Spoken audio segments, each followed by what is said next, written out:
മിഥുനം രാശി.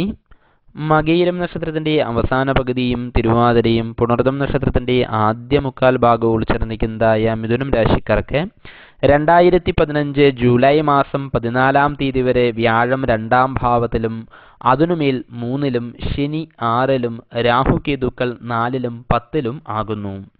അതുകൊണ്ട് തന്നെ ഈ വർഷം ഗുണദോഷ മിശ്രത്തിൽ ഗുണാധിക്യമാകും ഉണ്ടാവുക. വർഷം പകുതി വരെ നല്ല സമയമാണ്. തൊഴിൽപരമായുള്ള മുന്നേറ്റം, വാഹനപരമായുള്ള അഭിവൃദ്ധി, സജ്ജന ബഹുമാന്യത എന്നിവ അനുഭവമാകും. തടസ്സങ്ങൾക്കെല്ലാം തന്നെ മാറ്റം വന്ന് കാര്യങ്ങളെ വിജയത്തിലെത്തിക്കുവാനും കഴിയുന്ന സമയമാണിത്. വിവാഹാദി മംഗളകർമ്മസിദ്ധി, സാമ്പത്തികമായുള്ള മുന്നേറ്റം എന്നിവ പ്രതീക്ഷിക്കാം. വർഷം പകുതിക്കുമേലെ കാര്യങ്ങളിൽ ജാഗ്രത വേണ്ടതായുണ്ട്. സഹായ മനസ്ഥിതിയുള്ള വ്യക്തികൾ പോലും അകന്നു പോവുകയും അസൂയാലുക്കളുടെ എണ്ണം വർദ്ധിക്കുകയും ചെയ്തേക്കാം. രാഹുവിൻ്റെ 4ാം ഭാവസ്ഥിതിയും വിഷമതകൾ ഉണ്ടാക്കിയേക്കും. വിലപിടിപ്പുള്ള സാധനങ്ങളോ വസ്തുവകകളോ നഷ്ടപ്പെടുവാനോ കൈമോശം വരുവാനോ ഇടയുണ്ട്. കുടുംബപരമായുള്ള പ്രശ്നങ്ങൾ രമ്യതയിൽ പരിഹാരം കാണുവാൻ ശ്രമിക്കണം.